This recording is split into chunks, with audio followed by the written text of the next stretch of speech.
1 Kings, chapter 20. Ben-Hadad the king of Syria gathered all his army together, and there were 32 kings with him, with horses and chariots. He went up and besieged Samaria and fought against it. He sent messengers into the city to Ahab king of Israel, and said to him, Ben-Hadad says, "Your silver and your gold are mine. Your wives also, and your children, even the best, are mine." The king of Israel answered, "It is according to your saying, my lord, O king. I am yours, and all that I have." The messengers came again and said, Ben-Hadad says, "I sent indeed to you, saying, you shall deliver me your silver, your gold, your wives, and your children. But I will send my servants to you tomorrow about this time, and they will search your house and the houses of your servants. Whatever is pleasant in your eyes, they will put it in their hand and take it away."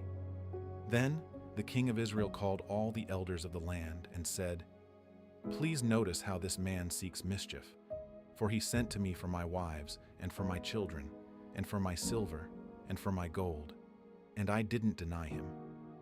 All the elders and all the people said to him, "Don't listen and don't consent." Therefore he said to the messengers of Ben-Hadad, "Tell my lord the king, all that you sent for to your servant at the first I will do, but this thing I cannot do."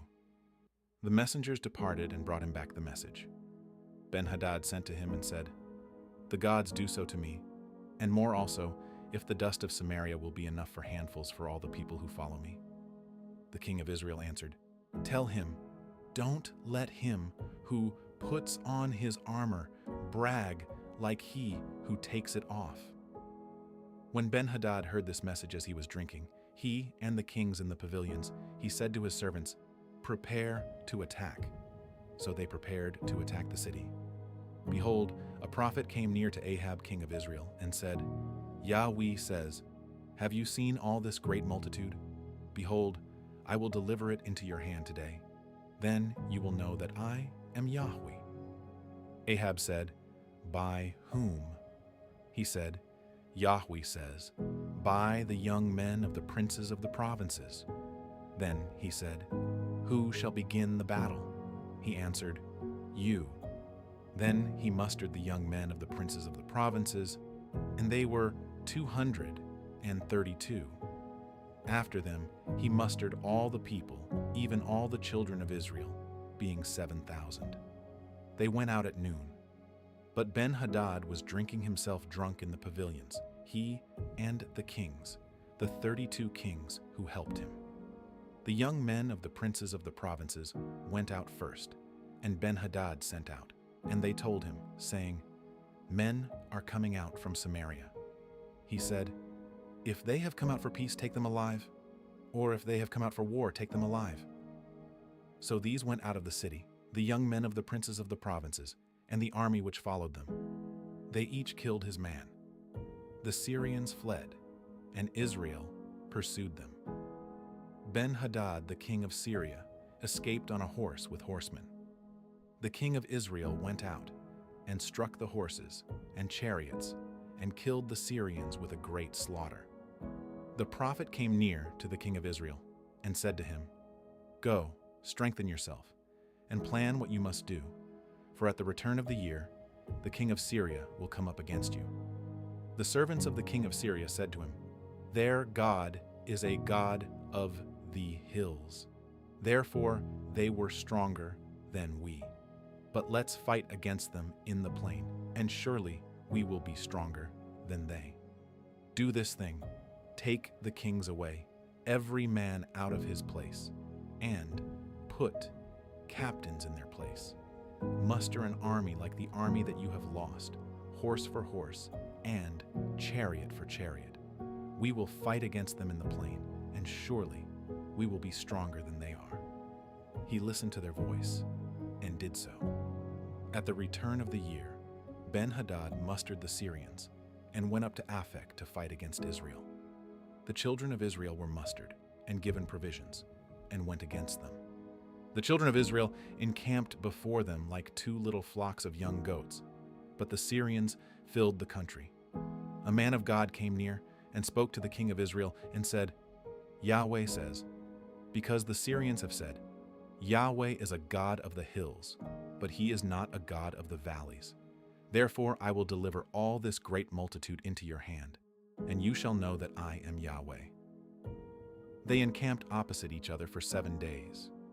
Then on the 7th day the battle was joined, and the children of Israel killed 100,000 footmen of the Syrians in 1 day.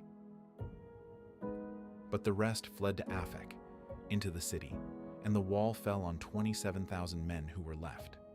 Ben-Hadad fled and came into the city, into an inner room. His servant said to him, See now, we have heard that the kings of the house of Israel are merciful kings. Please let us put sackcloth on our bodies and ropes on our heads, and go out to the king of Israel. Maybe he will save your life. So they put sackcloth on their bodies and ropes on their heads, and came to the king of Israel, and said, Your servant Ben-Hadad says, Please let me live. He said, Is he still alive? He is my brother. Now the men observed diligently and hurried to take this phrase, and they said, Your brother, Ben-Hadad. Then he said, Go, bring him. Then Ben-Hadad came out to him, and he caused him to come up into the chariot. Ben-Hadad said to him, The cities which my father took from your father, I will restore. You shall make streets for yourself in Damascus, as my father made in Samaria. I, said Ahab, will let you go with this covenant. So he made a covenant with him, and let him go. A certain man of the sons of the prophets said to his fellow, By Yahweh's word, please strike me. The man refused to strike him. Then he said to him, Because you have not obeyed Yahweh's voice, behold, as soon as you have departed from me, a lion will kill you. As soon as he had departed from him, a lion found him and killed him. Then he found another man and said, Please strike me. The man struck him and wounded him. So the prophet departed and waited for the king by the way, and disguised himself with his headband over his eyes. As the king passed by, he cried to the king, and he said, Your servant went out into the middle of the battle, and behold, a man came over and brought a man to me, and said, Guard this man. If by any means he is missing, then your life shall be for his life, or else you shall pay a talent of silver. As your servant was busy here and there, he was gone. The king of Israel said to him, So shall your judgment be. You yourself have decided it. He hurried and took the headband away from his eyes, and the king of Israel recognized that he was one of the prophets. He said to him, Yahweh says, Because you have let go out of your hand the man whom I had devoted to destruction, therefore your life will take the place of his life, and your people take the place of his people.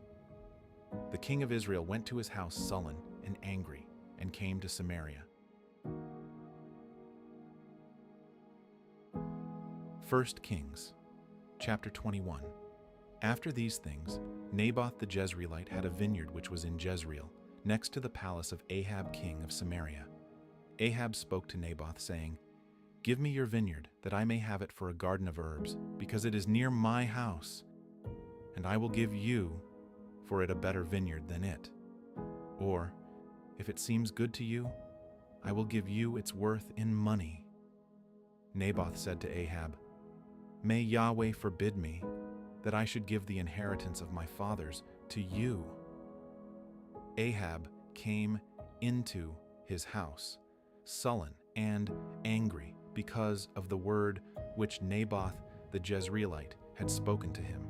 For he had said, I will not give you the inheritance of my fathers. He laid himself down on his bed, and turned away his face, and would eat no bread. But Jezebel his wife came to him, and said to him, Why is your spirit so sad that you eat no bread? He said to her, Because I spoke to Naboth the Jezreelite, and said to him, Give me your vineyard for money, or else, if it pleases you, I will give you another vineyard for it. He answered, I will not give you my vineyard." Jezebel his wife said to him, "Do you now govern the kingdom of Israel? Arise and eat bread, and let your heart be merry. I will give you the vineyard of Naboth the Jezreelite." So she wrote letters in Ahab's name and sealed them with his seal, and sent the letters to the elders and to the nobles who were in his city, who lived with Naboth. She wrote in the letters, saying, "Proclaim a fast, and set Naboth on high among the people. Set 2 men, wicked fellows, before him, and let them testify against him, saying, 'You cursed God and the king.' Then carry him out, and stone him to death." The men of his city, even the elders and the nobles who lived in his city, did as Jezebel had instructed them in the letters which she had written and sent to them. They proclaimed a fast and set Naboth on high among the people. The 2 men, the wicked fellows, came in and sat before him.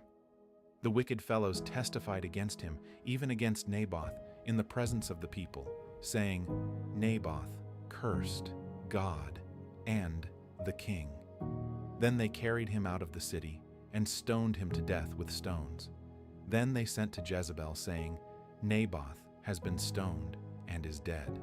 When Jezebel heard that Naboth had been stoned and was dead, Jezebel said to Ahab, "Arise, take possession of the vineyard of Naboth the Jezreelite, which he refused to give you for money, for Naboth is not alive, but dead." When Ahab heard that Naboth was dead, Ahab rose up to go down to the vineyard of Naboth the Jezreelite to take possession of it. Yahweh's word came to Elijah the Tishbite, saying, "Arise, go down to meet Ahab king of Israel, who dwells in Samaria. Behold, he is in the vineyard of Naboth, where he has gone down to take possession of it. You shall speak to him, saying, 'Yahweh says, have you killed and also taken possession?'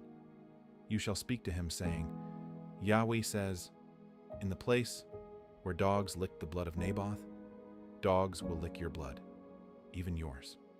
Ahab said to Elijah, "Have you found me, my enemy?" He answered, "I have found you, because you have sold yourself to do that, which is evil in Yahweh's sight. Behold, I will bring evil on you, and will utterly sweep you away, and will cut off from Ahab everyone who urinates against a wall, and him who is shut up, and him who is left at large in Israel. I will make your house like the house of Jeroboam the son of Nebat, and like the house of Baasha the son of Ahijah, for the provocation with which you have provoked me to anger, and have made Israel to sin." Yahweh also spoke of Jezebel, saying, "The dogs will eat Jezebel by the rampart of Jezreel. The dogs will eat whoever dies of Ahab in the city, and the birds of the sky will eat whoever dies in the field." But there was no one like Ahab, who sold himself to do that which was evil in Yahweh's sight, whom Jezebel his wife stirred up. He did very abominably in following idols, according to all that the Amorites did, whom Yahweh cast out before the children of Israel. When Ahab heard those words, he tore his clothes, put sackcloth on his body, fasted, lay in sackcloth, and went about despondently. Yahweh's word came to Elijah the Tishbite, saying, "See how Ahab humbles himself before me? Because he humbles himself before me, I will not bring the evil in his days, but I will bring the evil on his house in his son's day."